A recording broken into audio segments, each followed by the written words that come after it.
problem with medications is that they are very, very addictive. So many physical complaints can get better, but this is something that many people don't talk about. All this fear, stress, suffering that is in our big room, which is the earth, is bouncing back onto us, isn't it? Instinctively, when you see a chicken walk by, or a goat, or a cow, your mouth doesn't water, nobody's mouth waters because it's not our food.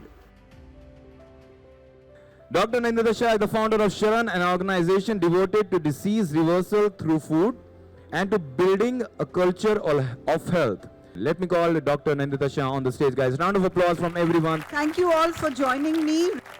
Okay, today's topic is stress, anxiety, and depression. And the reason I chose this is because I spend half of my time doing consultations.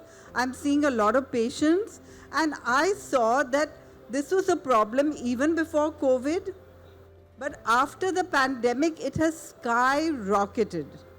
And people are on medication for this. And the problem with medications is that they are very, very addictive.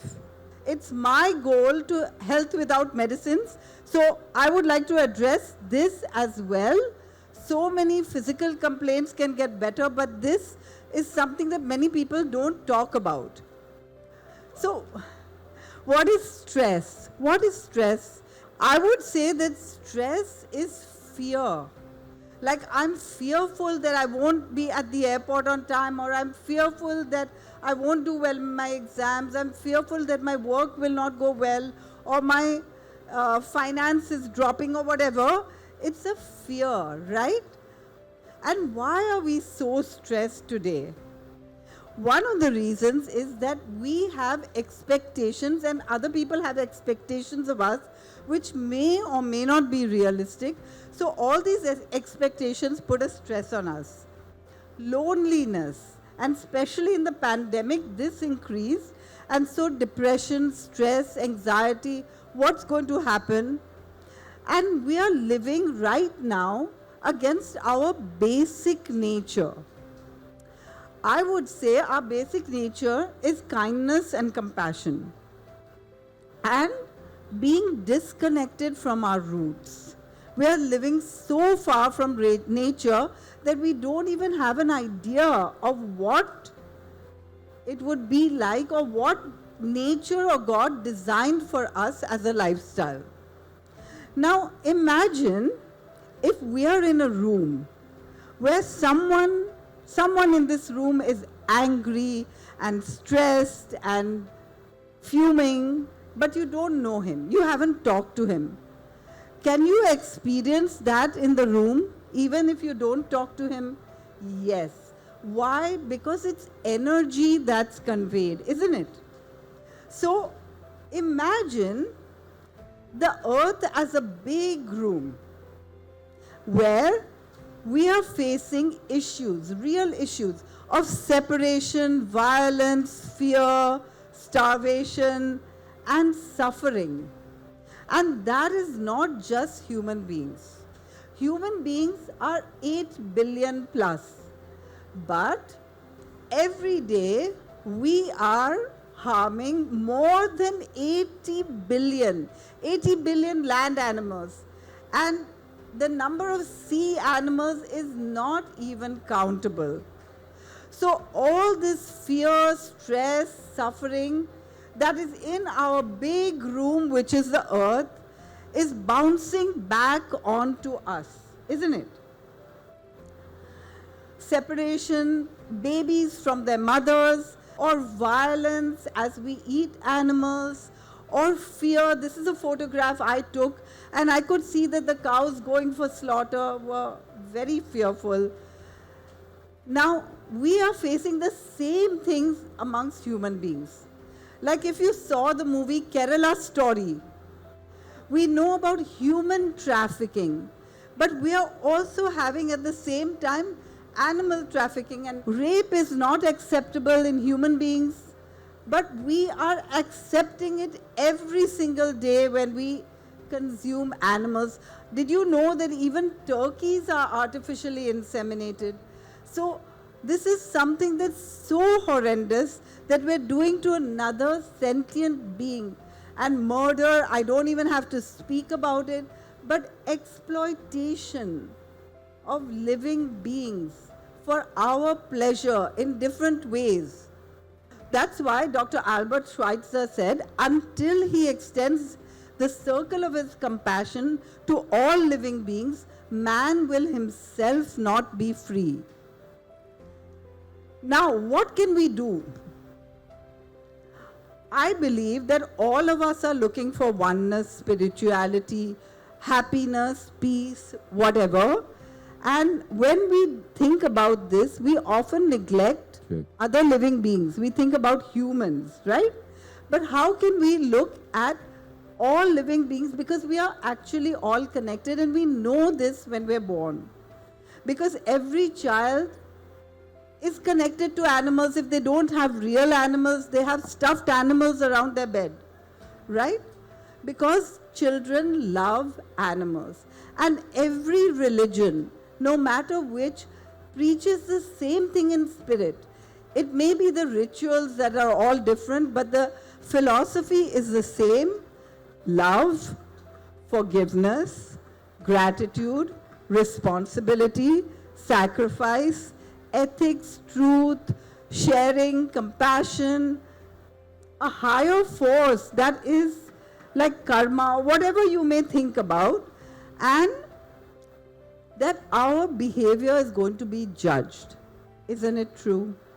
Therefore, we want to be good human beings. So religion, no matter what, has the same philosophy, yet because of different rituals we fight. And of course, religions also preach health, right? That's why we have fasting or certain things in all religions. So we have to understand that we are part of the whole. The earth is one living being and we are part of it. And every animal lives according to its own niche. Like right now, we believe we're omnivores. And you all, many of you who are vegans, know that this is not true. And how do you know that it's not true? Because instinctively, when you see a chicken walk by, or a goat, or a cow, your mouth doesn't water, nobody's mouth waters because it's not our food. You know, there's symbiosis even within the body. Like, did you know that the body contains trillions of microorganisms, more microorganisms than our own cells, by a factor of 10 times more? That's why we feel so ill when we take antibiotics. I mean, this is why we always try to avoid antibiotics and use them only for emergencies, because those microorganisms are living in symbiosis with us. Imagine symbiosis within the body, symbiosis outside the body. The whole earth could live in symbiosis. So we all depend on each other. Without the bees and insects, there would be no trees. Or without the plants, there would be no food. And without human beings, everything could flourish without any problem. So that means right now, the way we are living, and we don't need to live that way, but right now the way we are living is breaking down the symbiosis of the world, right? So right now we are living in a situation of ego. And we need to move to eco, because we think we are the highest species on the planet. The earth we can actually consider as a living being. And all of us are part of the living being. And if we destroy another living being, we're destroying our own selves. And we're actually doing it, and I'm going to show you how. Today we have diseases of toxicity like cancers. So the earth's lungs are collapsing. We are cutting down trees to eat animals. That means we're killing ourselves if we kill our own lungs. the circulation is damaged. Some arteries are blocked, some arteries are narrow, some arteries are bloating, and that's the rivers. Her liver can't break down the toxins. Liver, everything that we put in our body breaks down by the liver and is excreted by the kidneys, and Earth's kidneys cannot filter anymore either. We are at the stage where we are destroying ourselves. So actually the Earth suffers from a cancer. What is a cancer? The cancer is when one species or one cell grows very quickly to the detriment of all others. And this is what is happening today with the Earth and with patients. Cancer patients are coming day and night now. Chronic kidney disease and autoimmune disease are very common. These are all diseases of toxicity. As we are getting diseases of toxicity, the Earth is getting diseases of toxicity. So like our own body, the Earth has a lot of reserves, it has self-healing mechanisms, and it can survive, but this is not unlimited. You know, psychologically, all our emotions are caused by hormones like dopamine and cortisol and adrenaline. And these animals also produce the same hormones, but they're always sad, depressed, stressed, and anxious because of the way we are raising them. So all these hormones come back to us. So the test for symbiosis is this beneficial to me and everyone else on the planet? And does it harm anyone or anything else? Now, how does eating right reduce stress, anxiety, and depression? Because we are not consuming those hormones which transmit the feelings of insecurity, forsakenness, hopelessness, and despair, and fear. Tell me, how many of you who are vegans have experienced a shift in your state of mind by shifting to a plant-based diet? Isn't that wonderful? And so those of you who are not yet vegan, I told you there are only two kinds of people, vegans and vegans to be. So please don't wait too long.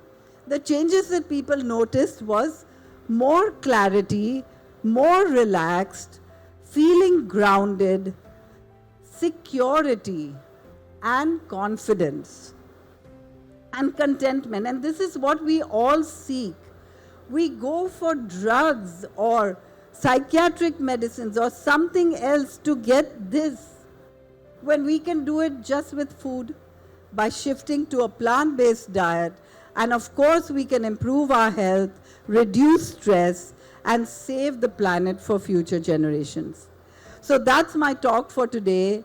I truly believe that all this depression and stress can be shifted by a plant-based diet, and that doesn't mean that we don't have our own problems to deal with, but the first thing we can do is change our diet, right?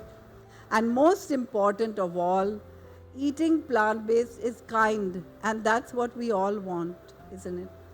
So thank you very much for listening to me.